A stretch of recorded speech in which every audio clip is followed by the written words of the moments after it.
So I said, I don't care where it's been, it's not going in my mouth again. Incy, would you fuck off? No, we are not calling you the governor.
And sorry about that, listeners. You caught us at a bad time. We can never. That's the first time we've been caught out. 3 years, first time we've been caught out. Welcome to the Anglo-Italian pod. As always, my name is Rory, and I'm joined by my very good friend, Adam. Hey, Rory. It's been a good few days. It has to be said. Lots of stories to go through, but more importantly, mate, how are you? I am not bad. You might hear my voice. This has been like a year of illnesses, I'll be honest. You might hear my voice a little bit. I'm kind of feeling this third round of flu or whatever's going around. But apart from that, not a bad week. As you said, plenty of stories about. The weather in Milan has been absolutely terrible. I think in the UK it's getting crazy cold again, right? Yeah, it's gone back down to 0 degrees and beyond. So it's not been as bad as the cold chills that we experienced last year. But let's put it this way, it's very fresh in the mornings. And I think if people look at me, it's quite, it's in the evening. It's not particularly warm out there. So yeah, I'm braving it for the pods. Fighting the good fight. How have you been, mate? How's your week been? Been very good, thank you. Busy at work, it has to be said. But yeah, keeping well, it has to be said. Keeping well, looking forward to the weekend. I think we're getting to that point where you're starting to manage your food content in the household because money is on the low side now. Yeah, January is a long month. It's always such a long month. Yeah, we do like alternating paying for the shopping. And it must be my lucky month because I'm paying 3 times this month. So that's nice. You're always like, damn it, January. There's always that extra week. But guys, we haven't even we're talking about, our mundane weeks. There's been some big news this week. And if you've kept an eye on our social media, we've been trailing it a little bit, but we are delighted to be able to announce that we are now the newest members of the Sports Social Podcast Network. I'm excited, Adam. Do you want to tell the listeners what it kind of means? Well, it basically means essentially that we're part of a partnership that allows us to be more kind of floated around, I suppose. It's more about sharing different other podcasts on this one platform. So if you're listening to us for the very first time, welcome to the Anglo-Italian podcast. We will be giving you a lowdown of both Serie A, all the stories in Italy, as well as the Premier League and any stories in between as well. But more importantly, for those that are existing members or basically fans of our pods, probably not too much of a change, but you will see some interesting guests lined up going forward as well. So, Rory, I know we cannot wait to announce those guests because there's been some really good ones so far, haven't there? Definitely. We've all been working in the background to try and get some stuff lined up, knowing that this was coming, and we've got it all stored. It's in the bag. It's safely on several hard drives, so it's not going anywhere. And no dodgy we've got them all hard drives up. either. yeah, not those ones. And we cannot wait to release them. Some super exciting guests, some super exciting projects, everything. So we just want to say thank you to the Sports Social Pod Network for kind of finding us, taking us on, getting us on board. We're super excited. And for our listeners, old and new, welcome to the show. This week, we're going to be talking about some unsavory stories coming out of the lower leagues in England as the FA labelled John Yems not a conscious racist. We're going to get into what that really means. On the actual side of football, we're going to be talking league football in the UK or in England, as Man United's title charge may be over before it began, drawing 1 over Crystal Palace. Tottenham Hotspur are currently beating Man City 2-0 to do Arsenal the biggest favour. We'll see. We'll be keeping up with that one. And in Italy, we have manager sackings, manager hirings with the same manager. And we also have some Coppa Italia action. So there is lots to talk about, guys. We will see you for some of that chat after this. Hi, my name is Dimi Konstantopoulos, and you're listening to the Anglo-Italian podcast. And here we are. It is our weekly Euro football roundup, kind of, and we're talking about the stories from around Europe. And we're going to start in England, talking about now. This is the story we kind of alluded to in the intro about John Yems. Now, for people who may not be aware of him, he's a semi-successful, unsuccessful football manager who was around in Crawley, I want to say, for a lot of his career. And he's not had a job for a while, and it's become blatantly clear why that is. So there's been lots of players over a prolonged period of time that have accused him of making racist comments, racist jokes, jokes in inverted commas, and making just people in general feeling incredibly uncomfortable, insulted, and offended. Now, what the FA have come back, and we're going to kind of go into the comments, and we want to give you a heads up and say, look, if it's something that you kind of, if you're squeamish, I want to say, maybe just kind of this is a warning that we're not going to be saying any of the bad words. Neither of us want to say those words. Neither of us believe in that, but we're going to be going into kind of what he says. We just want to give you a heads up. But some of the stuff he says is awful. It's on a repeated basis. It's prolonged bullying. But the FA have somehow decided in their wisdom that he is not a conscious racist. Now, Adam, I'm going to throw over to you and say, what is a conscious racist? I think we're a bit baffled, to be brutally honest. I think what we should do is clearly give a bit of definition to what's happened in the last sort of 24 to 48 hours. So FA independent panel has judged that he is an unconscious racist. This based on the fact that he's not the most politically correct kind of viewed person when it comes to commentary.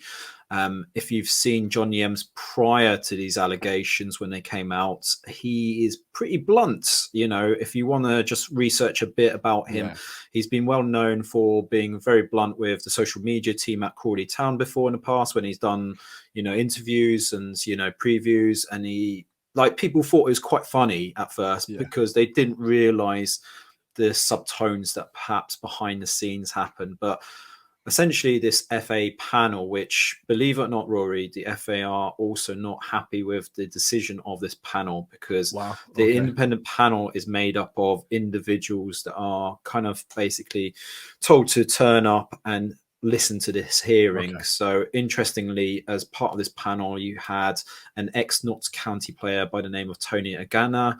You also had a director of football from Wolverhampton Wanderers and a lawyer, I believe, by the name of Reckard. So it's interesting that the panel was made up of those individuals. There's a lot of question marks about how this panel was made up and how did they come to this decision. But if we go into the facts of the story first, so you've got 5 players that have, taken the courage, I suppose, to step up forward. I think that's the big thing because what's reported about these individuals is it really affected the mental health around what they experienced from John Yems.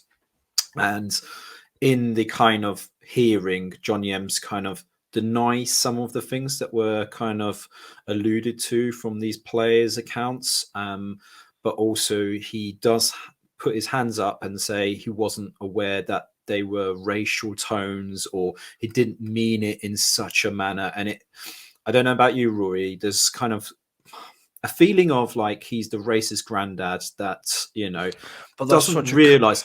But this is the thing, when you're in that environment, and if you look at his history, he's been at a few established clubs. It's not like there wouldn't have been policies that he wouldn't have heard of beforehand. And, certainly there must have been times where people have gone, you can't say that. And it seems like when he got the position of manager, he felt like he could use that abuse of being in that power position and kind of getting away with it. Yeah. So, I mean, this unconscious bias or racist aspects, I don't know how they can come up with that, because that almost feels like an opinion as opposed to stating the facts. It's not. Yeah, I think what it does is it takes like, if you offend someone, it's not you've offended them. It's not your right to turn around and go, oh, well, I didn't mean it like that, so now it's your fault. Like, no, if you've said something that's offended someone, then that's kind of your problem, right? If that person has turned around to you and said, look, I don't like it when you make that joke, which I assume they did, and to go, look, I don't make that joke. It's not funny. I don't like it. And then you do it again. I think when you make the opinion that, oh, well, he didn't mean it, you're just putting the blame on the person who was offended and going, well, it's your fault for being upset. You shouldn't be so sensitive. And for someone to turn around and say, I didn't mean it like that, it doesn't matter what you mean, what you think you meant by it. It's all about context and how it's delivered. Like, we all watch stand-up comedians who might make jokes that are like risky or kind of offensive, but I tend to think within the realm of a stand-up comedy where it's so blatantly kind of, my job is to make you laugh, my job is to make jokes. I think it's kind of there, it's kind of a separate thing. But when it's your manager, when it's someone you work with and it's the context of work, and someone is making a joke like that makes you feel uncomfortable, you go, well, the context is wrong. How you're delivering it definitely doesn't feel like a joke. Then you can't just turn around and go, well, I didn't mean it like that. Well, the context you've said it in is inappropriate regardless. If I walked, I live in Italy, if I walked into the office and started making jokes about Italians to the Italian secretaries and then got upset because, well, someone's sensitive today, I would be an arsehole. It's about respecting how people feel. And I think obviously this guy, he just reminds me of, like, for a long time I worked in shit pubs in Crewe, right? Just rough ass pubs. And there was a bloke that was always sat at the end of the bar and he would just say horrific things about all collections of people that weren't white British. And then whenever someone said something, he'd be like, oh, snowflakes. Oh, everyone's so bloody offended these days. You can't say anything without upsetting anyone. And I think he screams that to me. And the longer the sooner, these people are just gone, the better. Because I think they seem the least flexible people in the world. Like, if I say something accidentally on this pod or in life that upsets someone and someone lets me know, then I immediately am like, okay, now I know I can't say that. Yes, that was stupid to say, right? Now I can see why that would be upsetting to someone. I can see why this, but it's always these people that say the most horrific things that are always the least flexible and the least willing to be, like, just empathetic. And I think it's just, there's no place for him in the game. There's no place for him in society. And hopefully when the FA hearing comes back again, he'll be banned for longer than fucking 18 months because it's such an insult to those players that had to put up with it. And the jokes he was making about being a terrorist because you're from the Middle East or whatever it is, like, it's just so, it's not even funny or imaginative. It's just lazy racism. This is thing I'd say as well. So the independent panel concluded that Yems had used offensive, racist, and Islamophobic language. It was dilated to become misplaced jocularity.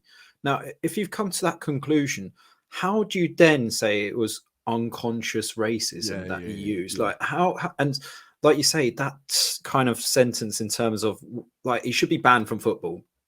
Like, he clearly doesn't understand, like, just life, that you shouldn't be saying these kind of things. He's been in a privileged position where he's been able to be in this environment, and you do wonder whether he's hindered someone's, like, potential progress in the game because of that unconscious bias or racism.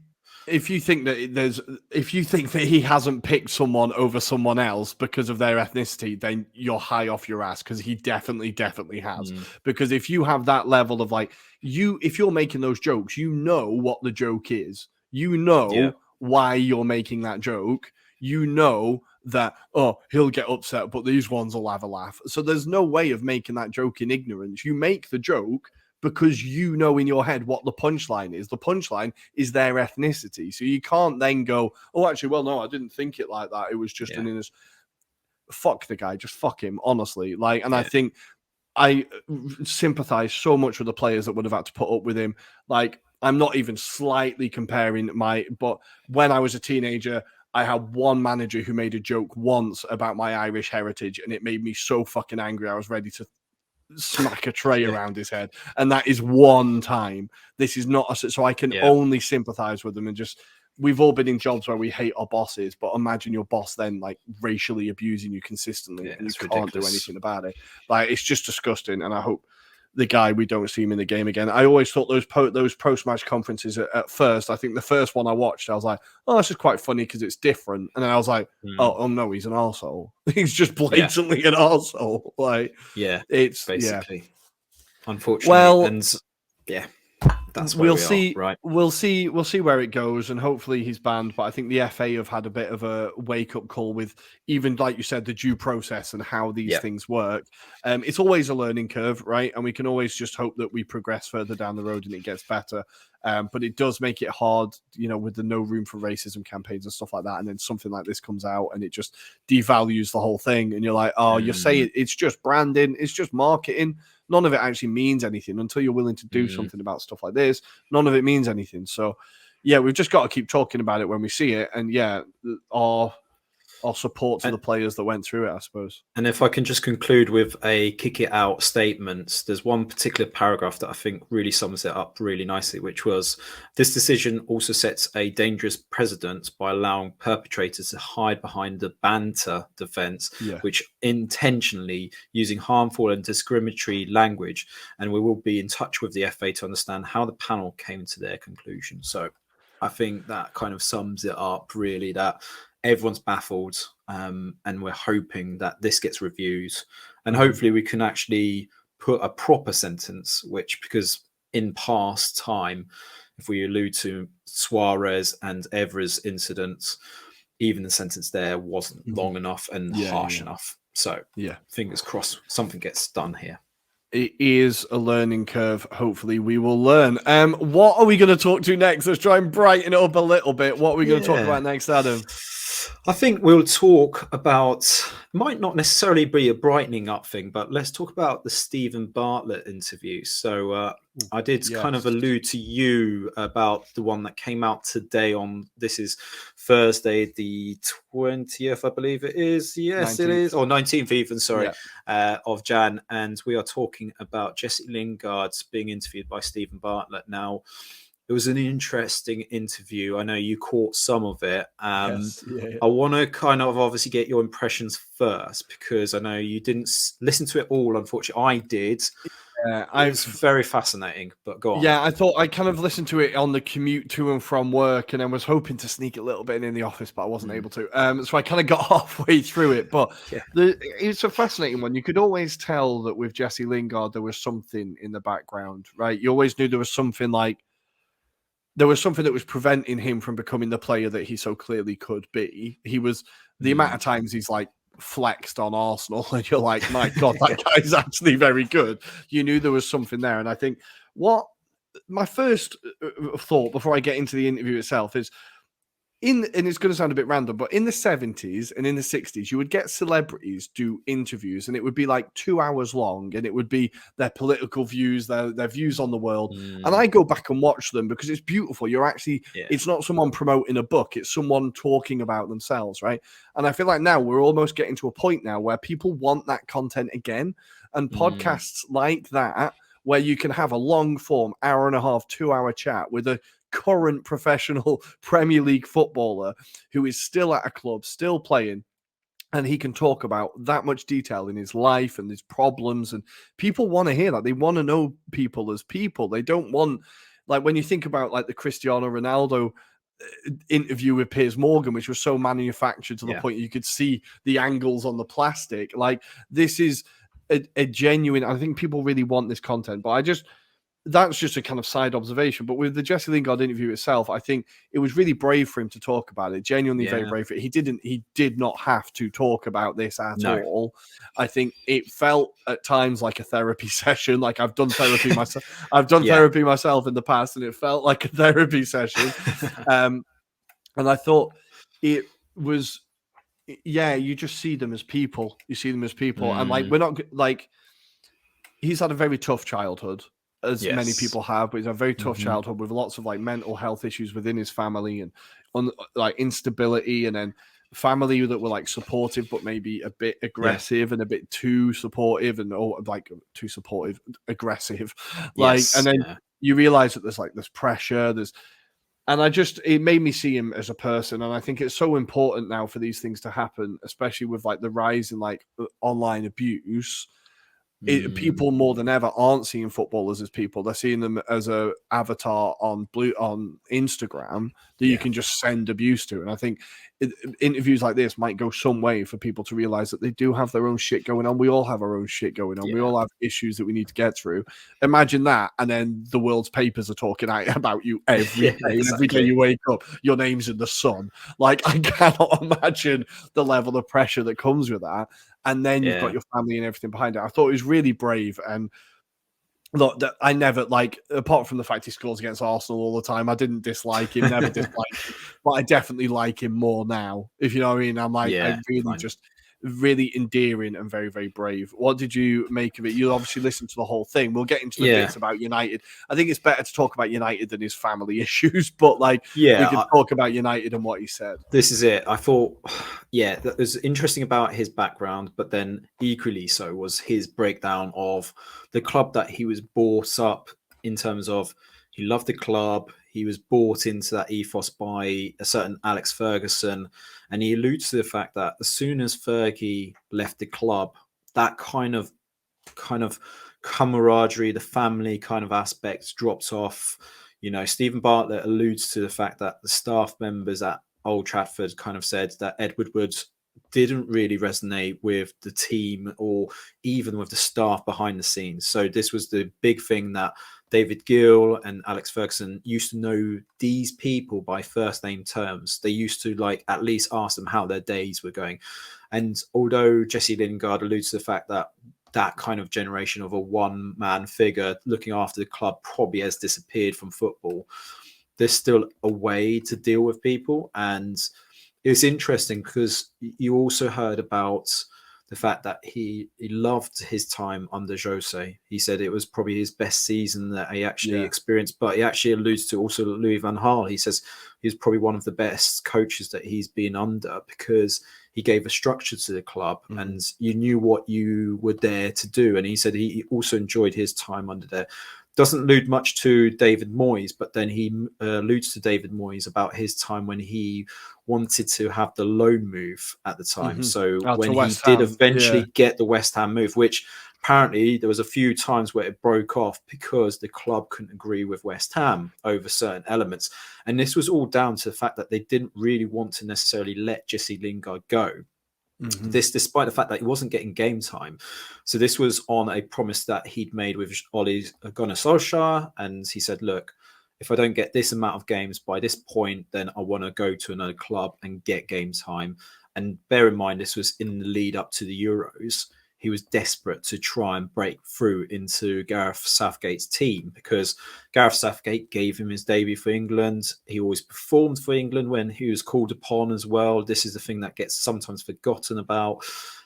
He says Gareth Southgate is an incredible manager, but also an interesting one because he doesn't look like the calm, personified figure that we sometimes see from a media perspective. So he can do the Fergie hairblower treatment to players apparently behind the scenes. So, and he says that's a good thing because sometimes you need that in certain occasions, which is interesting. But I think the thing that resonated with me was what happened in the last 6 months prior to him leaving Man United, in which he kind of says that there was the proposed move to Newcastle United. He wanted to go. He was at that point where he wasn't getting the game time, but due to the fact that there was certain injuries and certain players that had already gone on loan, the club refused to let him go. This despite the fact that he wasn't getting game time for United.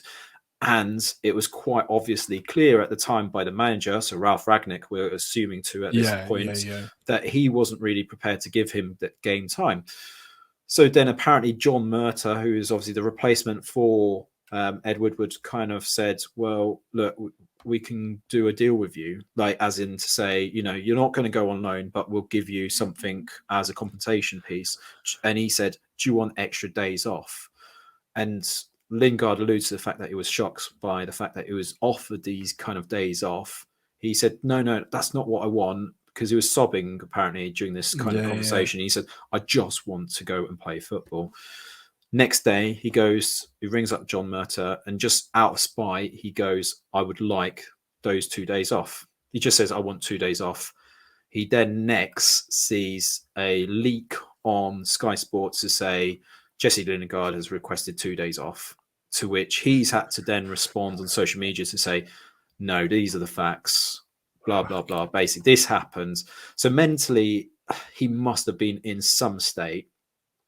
And one final thing, I think, which was interesting, was he said when there was clubs after him, Nottingham Forest made the effort.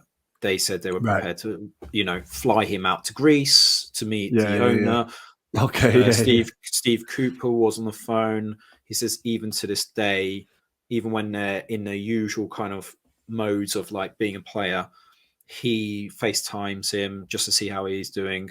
This was apparently the same thing that Mourinho did when he was during that time. And he says that's the kind of thing that Alex Ferguson does. And he says that's the kind of element that seems to be missing from the club. One other point on Man United, he alludes to the fact that despite he doesn't give credit to the Glazers as such, but he says they need to reinvest in the club in terms of facilities because it's old, it's tired, and it basically alludes to what we know. But in summary, it's just one of those where it seems like it's a bit of a shit show behind the scenes. Yeah, they've not invested in the infrastructure. We can all see that. I think he does admit, well, you can't deny the Glazers have spent a lot of money. They've just spent it badly. I think what was really irritating and kind of summed up the age we live in is that I listened to the beginning of that interview and how heartbreaking it was. And then the sentence that went viral was the training ground doesn't even have a games room. And that's what people focused on. Of all the stuff he talked about, that is what you focus on. And I just want people to say, if you've seen that line and gone, oh, Jesse Lingard's an idiot. No, someone's picked that line to make him look like an idiot. The interview, from what I've heard so far and from what Adam has said, he seems like just the nicest guy who's just had a bit of a tough time. And like with the United board, we know what they're like. We know that it's all it's business CEOs that have come in, not football people, right? Not proper football men that have come in, and they're just looking at the balance sheet. And they don't care who the cleaner is and who works in the cafe or whatever. And that's what Ferguson and Shankly and Wenger and all the great man managers were famous for, was knowing everybody's name, and not just knowing them, caring what their names were. Like anyone can remember a name, but caring about the people. That's why that's when people give you more, right? But it's good to see Jesse Lingard kind of doing well again, or somewhere where he's happy again. He seems to be enjoying his football in Nottingham at the moment. They seem to be doing better than we expected, I think. So good to see, and hopefully more of these interviews, because I need to go back and listen to the David Moyes one. I need to go back and listen to that one, because I think that one's going to be fascinating. You can definitely tell Stephen Bartlett's a United fan, because he is just getting people that are interested from United. He is. Oh, just get him on. Yeah, but his detail of being a Man United fan is a bit suspect. So that's the one thing I will caveat. I won't spoil it for you because it comes really clear in the David Moyes interview. A very little maybe it's just the football geek in me, Corey, but I would just go, that's quite obvious, Steve Bartlett. You're not a Man United fan, but that's my opinion anyway. There's a little Easter egg to look out for, listeners. We keep promoting other pods while we're at it. I've got a mug from the Socially Distant Sports Bar, so there you go. We can promote two now. Guys, we are going to take a quick break. And after this break, we're going to talk Premier League. We're going to talk League, Coppa Italia, and we're going to talk why Spurs are so shit, because it's now 3-2 to Man City. Why are Spurs so shite? Hi, I'm David Wheeler, and you're listening to the Anglo-Italian podcast. And here we are. It is time for the Italian English, or Anglo-Italian would make more sense, I suppose, roundup of the midweek action. And we're going to start in England. And, well, I hate to say it, it brings a tear to my eye, but is the Manchester United title challenge done before it was even there? They concede in the last minute to an absolute banger of a free kick from Michael Olise with a very understated celebration, if not no celebration, which was a bit weird.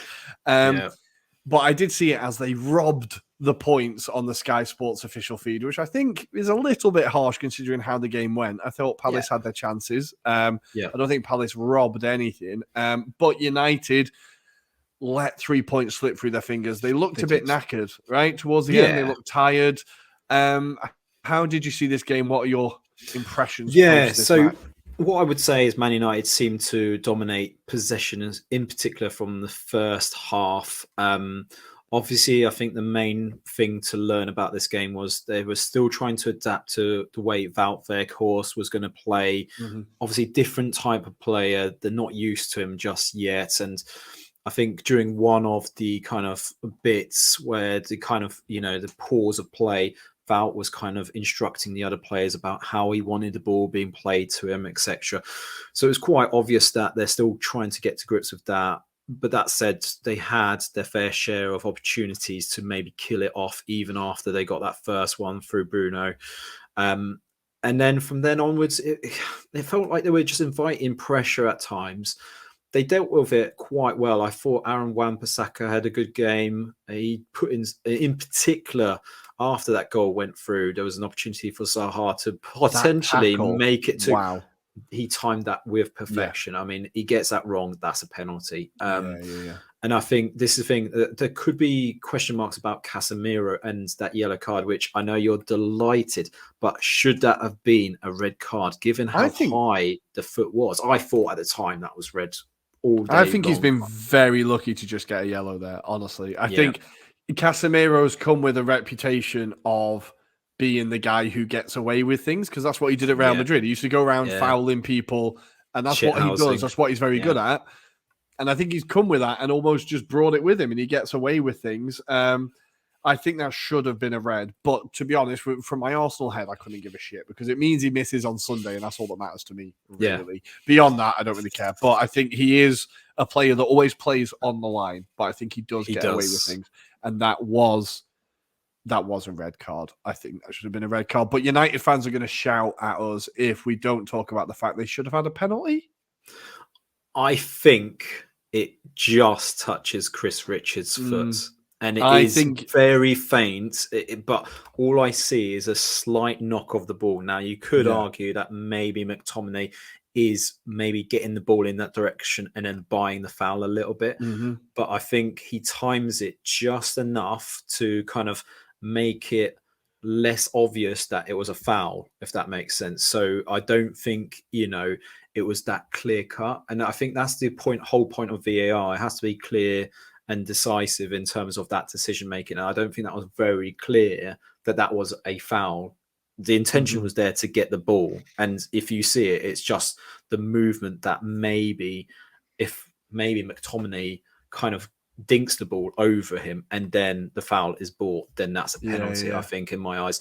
But I could easily, if that was a given against me, I'd probably be shouting a bit at the TV set and screaming for a penalty myself. But I think he nicks it just in time. I think it's one of them where we're seeing the changes in VAR again. We kind of talked about the sudden changes in VAR. I think before the World Cup that gets given, and I think now it's not being given, and they're going with the on-field decision a bit more, which is nice, because I think it was. I agree with you. I think it was kind of he just got there right on the borderline. So I think in all, 1-1 was a kind of fair result. I think Palace had their chances. Second half, definitely. I think they kind of had the chances. United let the game slip a little bit. I heard David De Gea moaning about, well, why aren't Arsenal playing this Wednesday? Yes. It's because you finished second in your Europa League group and we finished first. So they didn't have to rearrange our game. We can just do it then. So next time, finish top. and then you won't have to do it. That's why. But yeah. It's a semi, without me being facetious, it's a kind of semi-fair point. They have to play on Wednesday. We don't, ahead of what's a huge game. I can see why you'd be annoyed, but finish top of your Europa League group, mate. It's easy. Good.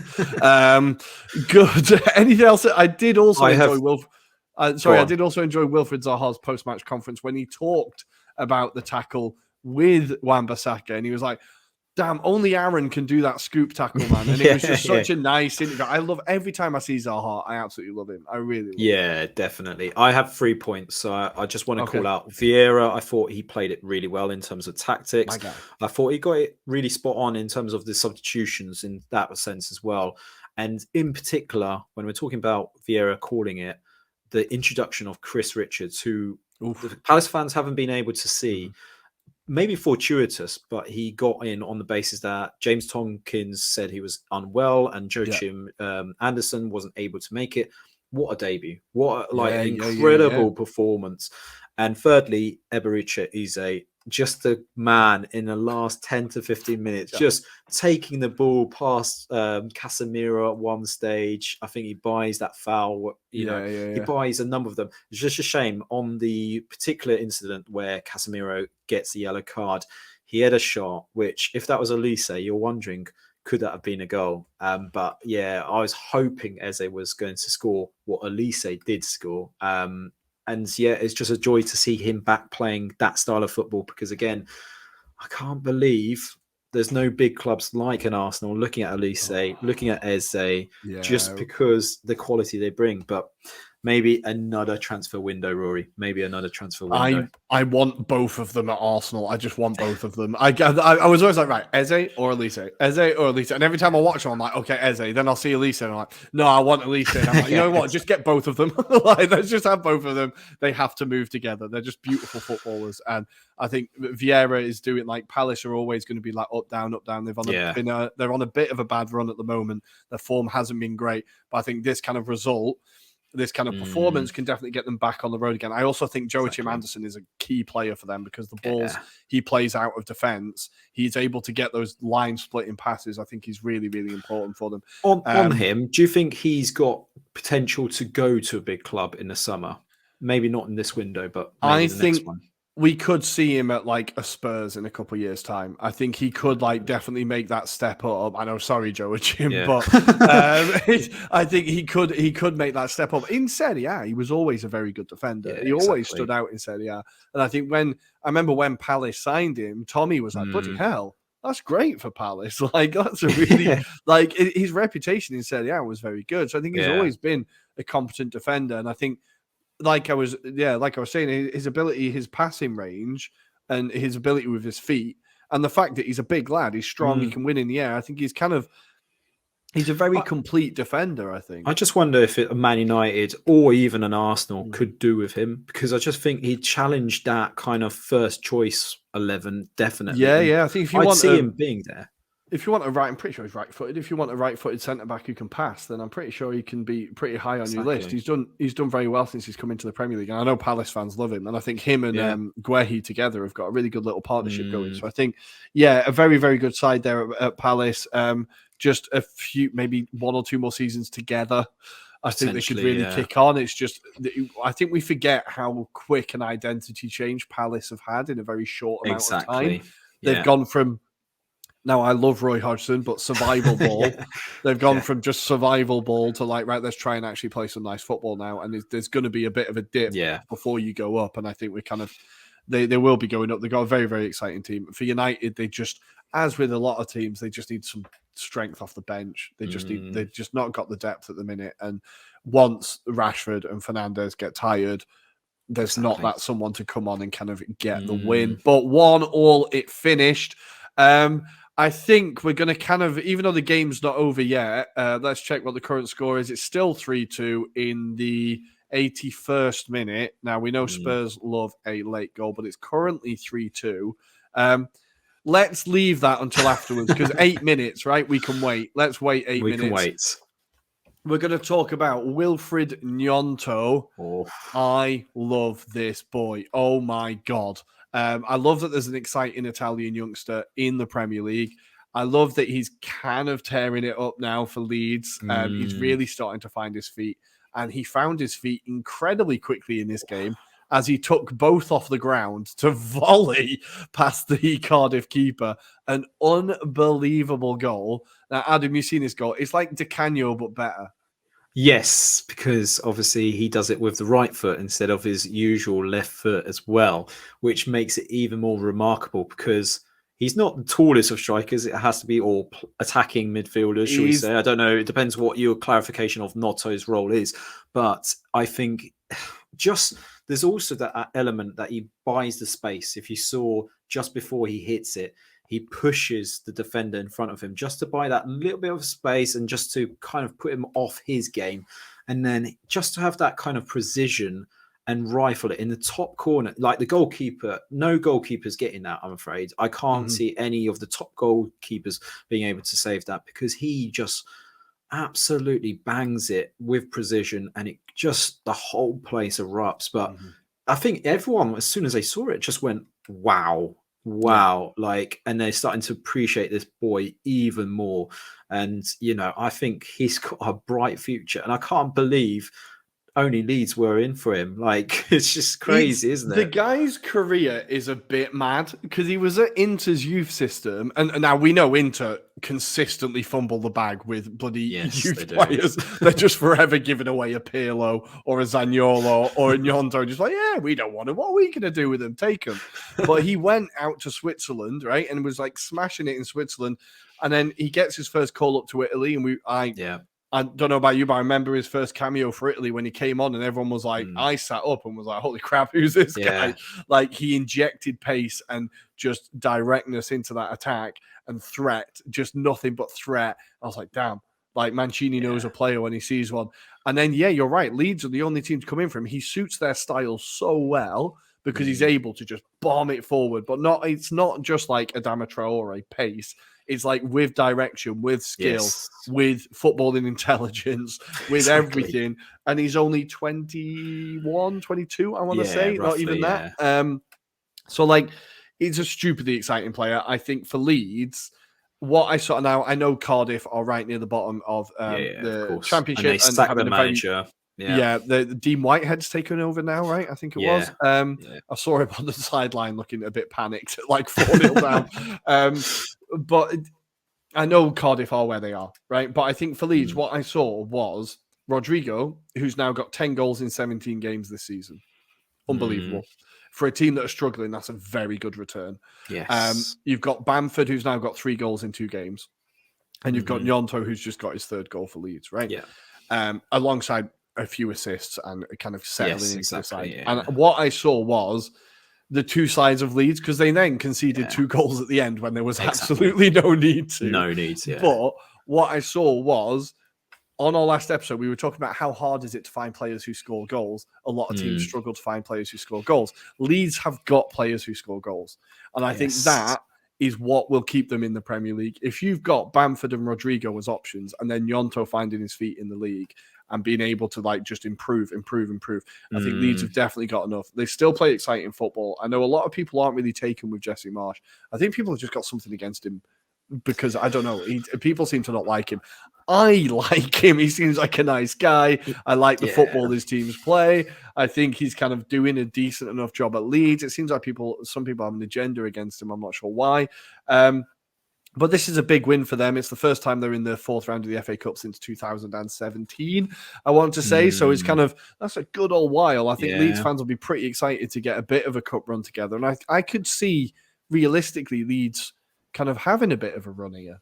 I think, like, it could kind of be a nice little distraction as well as the relegation thing. It could be a nice little distraction, right? I think it depends on how kind the draw is to them. I think that ultimately will play a part. But you're right on the Jesse Marsch aspect that Leeds fans don't seem endowed by his approach at the moment. They get maybe a bit sick and tired of like his emotions, but also when I looked at it a few weeks ago, this was when Mateusz Klich was kind of unceremoniously kind of said, "This is your farewell game."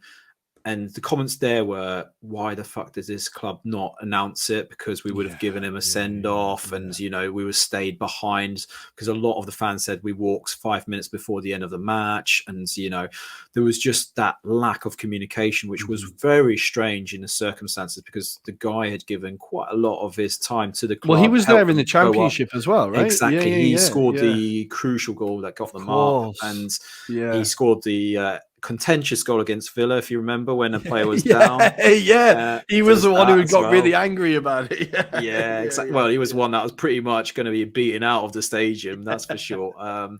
But yeah, no, he obviously, I saw comments at that point, which was, you know, Marsh, we're sick and tired of it. People seem to think we're attacking minded, but we're quite negative. So I think, I don't know if it's the element of the players maybe not, you know, playing the roles that maybe Marsh has set out potentially. We did say, though, Jesse Marsh is going to take at least more than one window to get it right. I think the fact that they're not in a relegation zone as such, I think says a lot about, you know, he's got a bit more grit out of this team. Yes, they could do with quality. And I think that goes down to the investment piece, because I don't think the current owners under Razziani, who's the current owner of Leeds, I don't think he's going to be able to extend his wealth at the moment. And I think there's that American consortium behind the scenes that are trying to invest a bit more into the club. The 69ers, I think it is. Yeah, owners of the 49ers. Yeah. So 49ers. I suspect that's going to play a huge part. And do you know what? Maybe that will have an influence in terms of Marsh staying in the role, because I think everyone kind of still thinks that there should be a certain figure called Bielsa in that role. I think that's what it is. Yeah, he's suffering from not being Bielsa, right? I did see a tweet of him sat on a bucket, and it was like a Leeds fan saying, you can sit on as many buckets as you like, but we're never calling you daddy. It's fucking brilliant. I think he is suffering a little bit from that, but I think this is a big win for Leeds. Cardiff are in all sorts of trouble. Yes. They're really not looking good for them. I think it's another one of those just horrifically mismanaged clubs. Had that one season in the Premier League, and they're still recovering from not being in the Premier League still. It's sad to see when you've got, like, you know, Cardiff's like a huge, well-supported club. And I don't know, I enjoy seeing the South Wales derby in the championship is always good fun, if you know what I mean. I think, like, it would be a shame to see Cardiff go down, but they did look all over the place. But then Leeds at the back towards the end, Meslier, I cannot quite make him out as a keeper. I can't figure him out. I know he's like he's got the Hayer vibes, hasn't he? He's got the Hayer / Lloris vibes about him. Super great shot stopper, but sometimes his decisions are a bit mad. But I do think the first goal, Luke Ayling kind of does him there completely. And he's like, wait, what happened? But he had no need. I don't think he really had any need to be coming out there. I don't know. It was all a bit of a shit show. And you just saw the two sides of Leeds. But I thought I wanted to give Rodrigo another shout out again and be like, 10 goals in 17 games is a very good return. And if they can get Bamford scoring again, then they've got two strikers there, two options that can definitely keep you in the league. Whereas if you look at the teams that are around them, like Everton would do anything for a striker right now. West Ham have just signed Danny Ings. Bournemouth have always needed a striker. Leicester needed, like, none of those teams have got players that are banging in goals, but Leeds kind of have. So I think that gives them a bit of a head start. Man City have just taken a 4-2 lead now. Oh, for fuck's sake. Oh, never mind. Let's just talk about Conte then. Let's talk about Conte. Now the comeback definitely isn't happening. Tottenham Hotspur, you'll always be shit. You'll always be shit.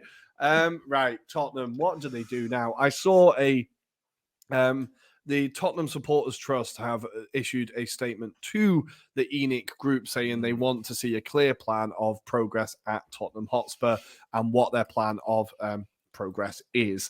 Now, I did see an Arsenal fan make a very good point, which was, if they were 3 points ahead of Arsenal, they would not be saying, if they were in the same position but 3 points ahead of Arsenal, they wouldn't be complaining. But they are complaining. They still had the greatest ever start to a season ever in their history this season. Don't forget that. Their start to the season was the best they've ever had. I don't know if these fans are just being a bit... Do you think they're being a bit spoiled? Now, I understand the football isn't great to watch. I understand that there hasn't been the investment that fans expect, but there will never be investment that fans expect because fans expect the investment to never end. I understand why they might be annoyed, but I think for Tottenham, this is where they are. This is where they have been. They had the last time they challenged for the title was the Leicester season, I think, right? Yeah, I think they are at a point where they think or believe that they are at a certain level, which should be competing every season based on the fact that they've got these players that they believe are world class, right? Yeah. So the likes of Harry Kane, for example, Son, for example. Well, they undoubtedly are. Those two undoubtedly are. Yeah, and On that's a good form. shout. However, it's the whole team. We're not just talking about two individuals here. Yeah. I almost feel like there's a prestige that they think they are the 90s Spurs. Like that is their heritage. That's their history. They they are brought up on this philosophy of they had the Gazzers, they had the Gary Linekers. They were kind of the glory years as such with Terry Venables, etc. And somehow they should be on the same pedestal as these clubs because they spend the amount of money. But it's all good and well, as we allude to with the Glazers and Man United, you spending all this money. It's all about the philosophy. It's about how you structure it. And there's elements where I feel sorry for Conte, but I also think he's digging his own grave as well at the same time. So and I think ultimately is the club structure as well. Yeah. So the club structure, you've got a hard man in Daniel Levy. By all accounts, people outside of Spurs, they actually rate Daniel Levy because although he's a hard task manager in that respect, he only wants the best for the club. So in the sense of he generates the revenue, he gets the board on side because he says, look, I've created this amount of wealth for the club. This is where we're progressing, etc. So, he's doing a good financial job. But what the fans are kind of alluding to is that if you spent that money towards a playing squad, then potentially we could get more revenues from winning.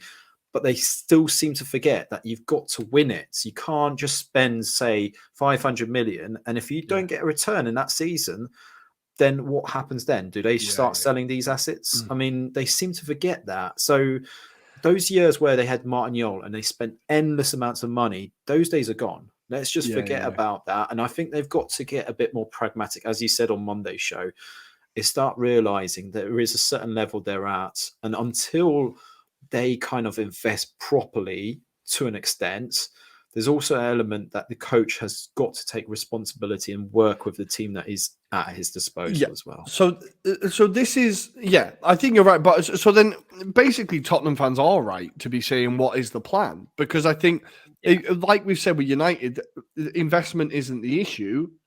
It's where it's being invested. It's what the plan is. And I think Tottenham, what they've done is they've tried to, they've done what Arsenal did when they appointed Unai Emery. Right now, but they've gone right. We need a manager who wins now. Right now, okay. Emery only ever won cups, but we need a manager who wins now. And then if that doesn't work immediately, then what? And that's what we're seeing now. So I understand that the Tottenham fans want to be like, look, they had a manager that was Pochettino, who was a process manager, who was who was developing these young players, who was building a team, who got them to a Champions League final. It seemed like a clear plan. So I can understand that now they're like, okay, what is the plan? And I think the fans do deserve an answer. Like, I'm trying to take my Arsenal hat off here and just look at it as a football club that's being run badly.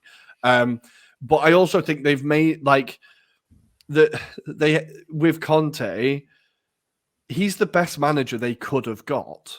Like, out of the market, I think you could say Graham Potter, right? Graham Potter might have been a better fit at Spurs than Chelsea, arguably.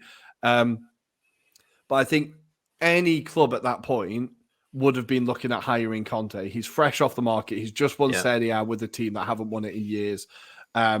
His stock was high. So I don't think anyone could at the time, and I know Spurs fans at the time definitely weren't saying it, were not saying this is a bad appointment. Off the top of my head, the only person who said it was Gary Neville. And, he got it right. Fair play. Yeah. But I think 99% of people were saying this is a great appointment. This is what Spurs should be doing. It's building on the success that they've had, right? This is the guy to take them that extra level. So I think anything now is just hindsight. Anything now is just, oh, well, look, it's gone badly. I knew it was going to go badly. Well, no, because at the time you were definitely happy that we all heard it. We all heard Yeah. the Conte's going to win as the league chance and all that, right? Yeah, like exactly. it just hasn't gone well, and that is because it's not a good fit between the club and the manager, and we could all see that from a mile off. Conte loves to spend money. Spurs and Levy hates to spend money, so I think it was never like, it was. I understand how Spurs fans are angry. It just feels like a bit of a mess. But on the same hand, you are now, even with this loss, you're in fifth, I want to say. Down to, fifth Let's place. have a look. So the fifth place, they're currently on 33 points, 5 points off Newcastle as it currently stands. Having played a game extra as well, Jesus. Don't forget, though, there's plenty of football still to play. So there is a possibility they could bring themselves back into it. However, that said, I think that there is a word to kind of say on Conte as well. And I alluded to it on Monday in terms of I'm surprised and unsurprised by the way he sets out, because it's the same formation. You haven't got the players. Other managers would have tried something different by now. And I don't know about you, but like we've been kind of calling out for the last few weeks, it's fair to say, I think the writing is on the wall. He's waiting to leave. He's waiting for basically the check to say, you're sacked. Here's 20 million to get you rid of you. Spurs aren't going to do that. I think they're going to see out the season now, to be honest. And it'll be down to Conte to decide if he wants to leave on his terms. But that said, if I'm Spurs and I'm Daniel Levy, I'd probably go, do you know what? Let's strike a balance here. If you want to be a manager still at this club, sign a long-term contract and we will promise to have this structure for transfer targets. And that would be the only way that I could maybe persuade Conte to stay there. Because if, let's say they hypothetically he goes, who do they bring in? Because do they go the same kind of avenue and bring in Thomas Tuchel into the club? They can only hire ex-Chelsea managers at this point, right? So, yeah. Which, and we've been saying it's probably Pochettino, but again, with Pochettino, I don't know. There could be an element that Pochettino goes, I want this guarantee, because the same issue was with Pochettino when he left. He wasn't given transfer fees. And when they did buy, they bought like the second or third choices in their kind of strategy, and they weren't his prime choices. So again, does it allude to a point that their strategy behind it is never being spot on, and therefore they're not creating the squad? I mean, you look at the squad, as Andy kind of said, Matt Doherty, Emerson Royale. I mean, this is getting desperate. I mean, some of those players, if you think about where their next clubs will be, I think even you're looking at bottom half clubs, and they're probably going. They're not going up. They're not going really, up. But even so, if I was a Watford, I kind of go, does Emerson Royale improve our squads? Like, I cannot thank Edu enough for Arteta, sorry. Edu wanted Emerson Royale and Arteta wanted Tomiyasu, and I just will never, ever, ever thank Arteta enough for getting Tomiyasu and not Emerson Royale. But yeah, I think, like I said, trying to take my Arsenal hat off, I kind of sympathise with the Spurs fans, because it felt like they were on a crest of a wave and they were kind of close to pushing something. And this appointment hasn't gone well, but I think when it was made, lots of people were excited. But even when Pochettino was there, people were saying he was overachieving, and he was overachieving massively. Like he wasn't spending a large amount of money. Like he was overachieving. So I think maybe they'll go backwards. We've said it before. We think Pochettino will be the next manager, but we will see. I suppose for now, you couldn't even do us a bloody favour. That win puts City 5 points behind the mighty Arsenal, having played a game more, with, of course, the huge game on Sunday coming up. United going to the Emirates. They haven't won there for a very long time. So touch wood, that continues.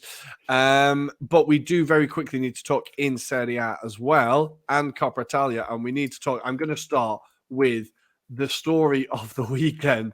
And this is Salernitana get whiplash in this U-turn in the fact that they have fired and rehired Davide Nicola within 48 hours, I want to say. It's that classic kind of, I don't know, when you're like a teenager, you get really angry at your parents and you scream and tell them to fuck off. And then an hour later, you come into the room like, I'm sorry, can I have dinner now, please? Like, it seems like a massive.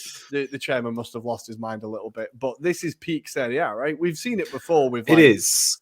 Managers managing twice in a season, but not twice in the same weekend. But I think the interesting narrative, and I don't know if you saw this, was Davide Nicola kind of alluding to the fact that it was actually him that kind of begged the chairman, the president, which is Danilo Avellino, to give him his job back. So apparently he had, I don't know if I believe that narrative, but he released a story on his social media platform to say he was very thankful to not only the club president, but also to the sporting director that I didn't know, but Morgan De Sanctis, who is the ex-goalkeeper at Roma and Napoli, now at Salernitana. I didn't realize that. But yeah, so supposedly the story goes, they had a brief conversation after that Atalanta result. He accepted that they were poor, and I don't know if I buy it. My bad. Apparently, You've got me. He offered his resignation, believe it or not, and then decided against like 48 hours, essentially pleaded for his job back, and went, actually, I do want that Salernitana job because no one else will have me. But then I don't know, in typical Italian fashion, let's just spice it up a bit. Apparently, Salernitana couldn't get a replacement at the same time. And I did kind of allude to the fact that there's Paulo Sousa. The other one was Vlad Petkovic, who used to be the Swiss manager. Yeah. Now, obviously, I do fancy, I'd love to see him somewhere like that. That would have been an interesting appointment.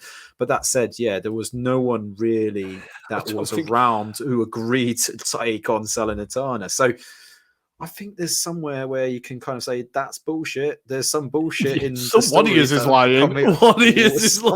Something in the line wasn't correct there. But he's back in a role. He says he's going to give his all, and it looks like they have decided to back him. So Thomas Henry, not Thierry's brother, is joining Salernitana from Hellas Verona, by all accounts. So that could be an interesting addition, striker-wise. They're not sure. I think it's more defenders. We said Fazio, they need to get rid of him first, to be fair. But get a decent centre-back, guys. Because they've got Okoa, they've got Pistolera, Well, with Dia, so I don't know. Salernitana's a weird one. I feel like there wouldn't really be managers lining up. Unfortunately, sorry, Salernitana fans, there wouldn't be managers lining up. We love you. We love you being in Serie A. I love you being in Serie A. But I don't think the managers were queuing up there. Davide Nicola is kind of a weird one. I think he weirdly did a strange job at Salernitana last year by keeping them up. It was a miracle. Like how they stayed up was genuinely incredible. Insane. But I think the moment I saw them celebrating after losing 3-0 at home on the last game of the season where they needed to win, but they stayed up because someone else lost worse, was one of the most shameless celebrations I've ever seen in my life. They should have just bowed their heads and left the stadium. It was honestly awful. But I think, a marriage of convenience, probably a marriage of convenience. But we're going to move on from Salernitana. We will definitely be keeping you updated there because that drama definitely isn't over. Knowing Serie A, that drama definitely isn't over. And we need to talk Coppa. Should we do Super Coppa first?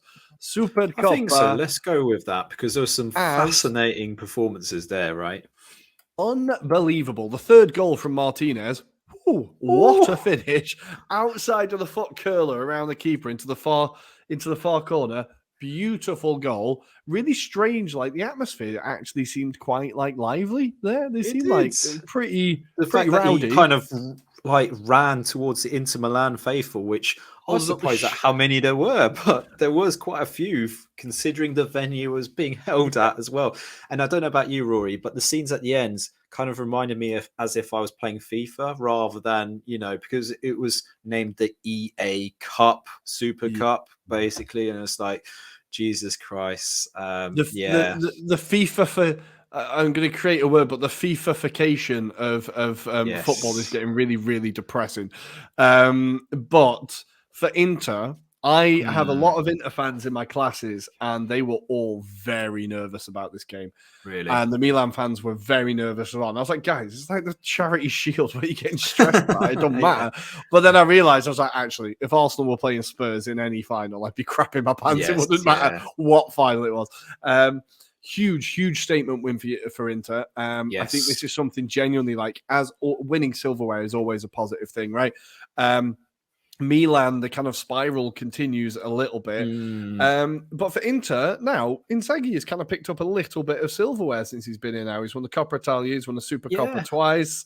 The only one missing is the Scudetto now. Maybe you'll get there. But I think Inzaghi quietly is still having a pretty successful tenure at Inter, right? I think that's gone under the radar amongst the performances that they've had.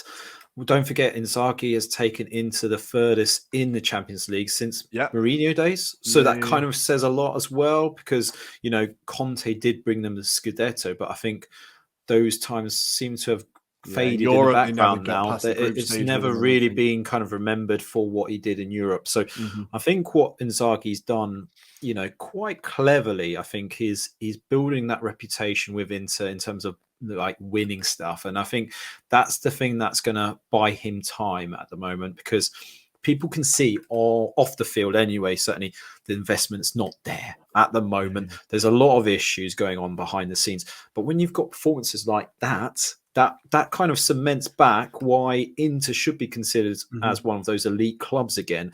It's just getting that consistency. I think that's the big problem, is the consistency. When you've got players like Skriniar, now that's a big topic that came out of this game. It was like Morata was kind of saying after the match that he feels that he's going to get a contract at Inter and he will stay there. He seemed very confident that he is going to stay. However, there's still that inkling that he could be twisted to kind of move on. Dzeko's in the same position. His contract comes at the end of this season. What a goal that was as well, by the way. Jesus Tonali, he just kind of ran on. I don't know where he went. Completely did it. And on top of that, Chanaloglu looks like he's signing a new contract. So there is a little bit of hope. And Frank Kessié coming in? Frank Kessié coming into Inter? Not with Brozovic going the other way. That's being confirmed. Brozovic was apparently being offered as the swap replacement. I don't get why you would do that. Do not do that. Brozovic has no interest apparently of leaving the club. So of course he doesn't. Brozo fucking loves it in Milan. He fucking loves it. He's got the lifestyle, because he'll have to actually do some work if he was elsewhere, right? That's the problem. They let him smoke all he wants as long as he runs, like breaks records in kilometers on the pitch. Exactly. He consistently does, by the way. That guy absolutely grafts on the pitch. Unbelievable. Yeah, when I saw that, I was like, please don't do that. Inter.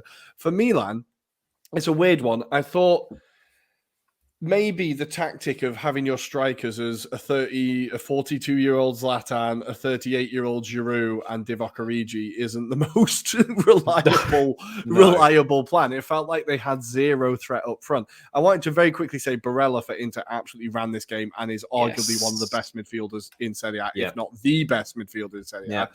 But it was only more stark next to Tonali's performance, who was so far off it. And I think Barella really stepped up, completely ran the game. And I think with Milan, we're just seeing a few players fade. The attacking line doesn't seem there. They're relying too much on Leao, and Tonali wasn't able to affect the game. How did you see Milan's performance? It's just poor, just very poor. And it seems like they're in a bit of a rut. I think they are struggling to not only get wins on the board, but it seems like they're struggling with performances. It seems like they're just not getting into a place where they're actually understanding each other, what is going wrong, what they need to do to turn it around at this moment in time. Tomori, for example, when you allude to Lautaro Martinez's third goal, he lets the ball bounce like that. Is uncharacteristic. The fact that Simon Kier, who was beside him, was substituted off for Kalulu, I think there's some big issues, and I think AC Milan desperately needs a player just to come in and just spark some enthusiasm. Now, I don't know who they come for. The obvious one is Kessie. I think that's the obvious one they need. Crying out for it, really. I think the problem sounds like they just don't have the money. I genuinely think they don't have the money. And I think you're right to allude to Zlatan's probably one of the highest earners, but he sat on a bench. He's a cheerleader at this point. He's literally a glorified cheerleader. I think he needs to potentially I don't know why they gave him the contract they did, because I personally would have gone, look, Zlatan, you've made your monies. Like, you can have the time to rehab, and if you prove yourself, we'll put you back on the books. But up until that point, We don't really need you. I would have gone and used that money. You could have got maybe 3 players in, like, even if they were up and coming players. And I don't know about you, they might reconsider maybe bringing Colombo, who's on loan at Lecce, maybe getting someone like a spark like him just to provide something different. We know that their model at the moment is very much buy young and develop. Like, they're doing that. Yeah. That is their model. They're trying to, like, even like Pabega, they loaned out, then let him develop, brought him into the first team. That's very much their model. So I think Colombo is a good shout. You could see them go, actually, we can just bring him back in. He's had his Serie A performances, his experience. We know that we can bring him in. I think, it's after winning the Scudetto, you kind of need that someone to keep pushing the team. We kind of talked about it last episode, where the hunger doesn't really doesn't seem like it's there. You need that new blood to come in and go, well, I've not won it and I want to win it, so let's win it, right? Exactly. So I think maybe they do need a bit of fresh blood, but I think they need to start with the striking options, because it just feels like if Leao at the moment, if Leao doesn't score, nobody scores. And Giroud is hitting a bit of a lull, which he is kind of prone to doing every so often. De Ketelaere hasn't really got the earth kind of shaking at Milan. I think he needs to just go on loan to another club in this window. Just let him go for 6 months. Maybe someone like Bologna. I just don't think they've got the depth to be able to do it. I think they have to be like, we need the body on the bench. Like, and I think that guy is going to be a great player. He's technically fantastic. There's no doubt. Super versatile. Like, I always remember on Football Manager, he could play every position. Like, he's super versatile. He's going to be a great player. He's still quite young, and it's his first year in the league, right? But I think Milan, it's not really going to be there. No. It's not looking like it's going to be their season. But this was a bit of that was an embarrassing one. But Inter pick up the win. They get the Super Coppa. They retain it, which is incredible. Yeah. And they move on. We're going to very quickly, because we realize we are running out of time. We're going to talk Coppa Italia action. And we're going to start in Naples as Cremonese finally beat a Serie A team. Guys, they did. Done it. Unfortunately, there's no points on the board. They won on penalties. Napoli had every chance to score. I think they hit the crossbar, they hit the post. Osimhen missed a few chances. They were playing in that stunning Valentine's kit, but it was not a match made in heaven for Napoli, as they were kicked out of the cup, and Cremonese go through. This is such a classic. Relegation team can't get a win. They finally get a win in the cup. But they get right? it. Yes, exactly. So it was beautiful. And just the celebrations at the end to their like 3 fans that were in the stands, basically, was beautiful to see. That's a hell of a journey on a Wednesday night. Yes, Cremonese to Napoli. Jesus. Exactly. But I thought it was beautiful in terms of the performance, because Cremonese actually dug in. But also, it has to be said, Napoli, who played very much a second string side to begin with, had some very disappointing players in it. Berzinski, for example, debut for Napoli, didn't have a great game. Leo Ostergaard, apparently, just terrible in most of it. What else? Simeone and Raspadori didn't do much in this game, didn't really influence it. They had their opportunities. I pretty much said it. I think it's a blessing in disguise. I think it's a blessing in disguise for Napoli, because you do want a game like that to kind of ruffle your feathers and kind of go, right, slap in the face. We need realization after our successes over the last few weeks. And also, I think actually that helps their momentum, because actually they can concentrate more on Scudetto and potentially the Champions League. So maybe a good thing for Spalletti's men. They can concentrate on something else. I'm sure Napoli's fans probably are a bit pissed off, though. They are a little bit annoyed. There was scenes of when Napoli last won the Coppa Italia and how mad that city went, and they were like, we could have had this. They're desperate for a party in that city. They're desperate for a party, but they would have had to go up again away to Roma in the Cup, and I just think it's a distraction they don't need. It's just another big game that they're like, right, we just don't do it. Let Cremonese lose that game and just move on. I think it's kind of... Simeone did get a good goal. Jean, of former Roma fame, did get a beautiful header to equalise it. Some really nice goals in this game.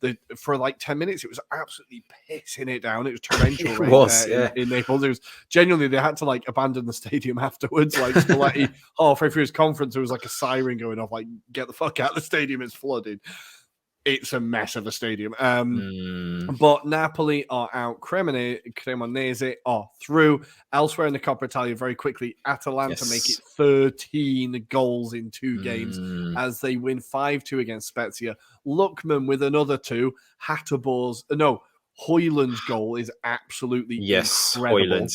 Yes. Oh my But God, what a goal. can I just say, we spoke about it on Monday, but the movement between Lookman, Boga, Oh, and Hoyland, yeah. wow, we could be Yeah. interesting the second half of this season, because if them three can actually do the same fluidity as, say, Napoli's kind of front three, this could be an interesting end to this season, because I could see them really terrorizing defenses. And if they can keep hold of the players, that's the other point.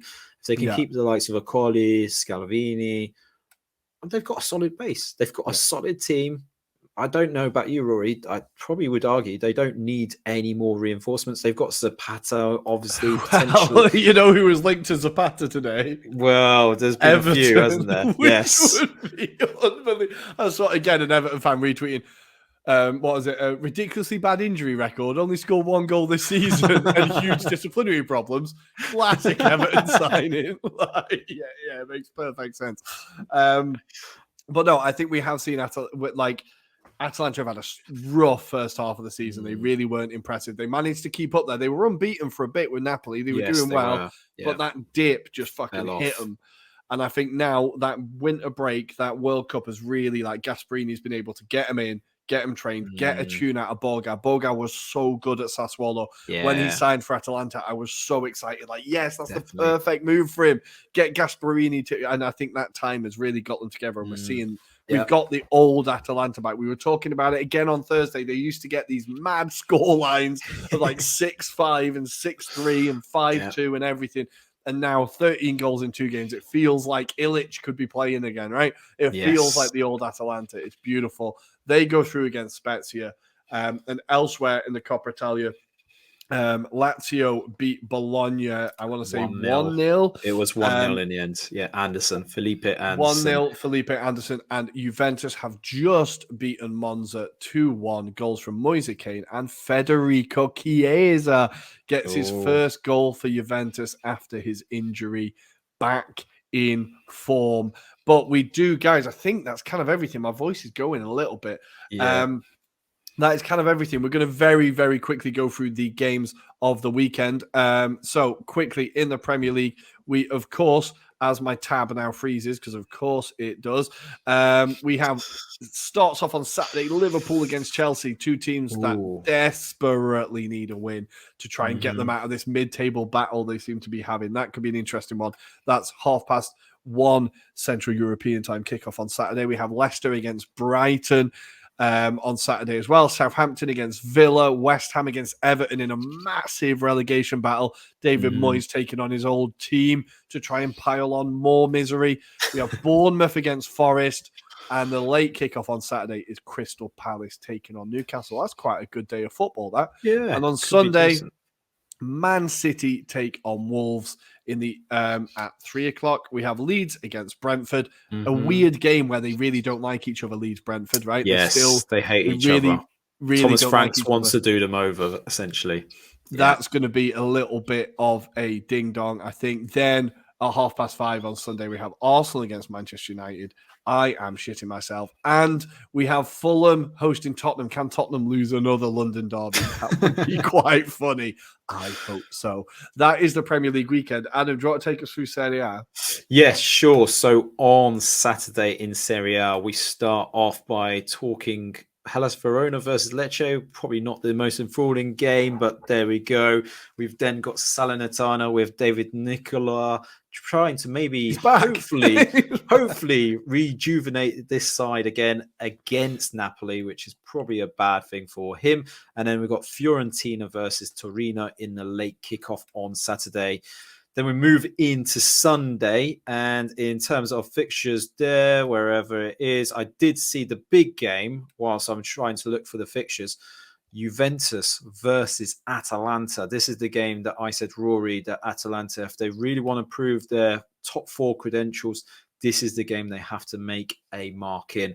In the other games, we've got Sampdoria versus Udinese. Udinese, team that has been struggling, but they're facing Sampdoria, who are equally as bad, so potentially they'll win that one. Monza versus Sassuolo. Again, that could be a goal frenzy potentially because both sides like to score and concede. And Spezia versus Roma. I don't know how to call that one because Roma have the tendency to fluke it, maybe throw it away in these kind of games. We'll see.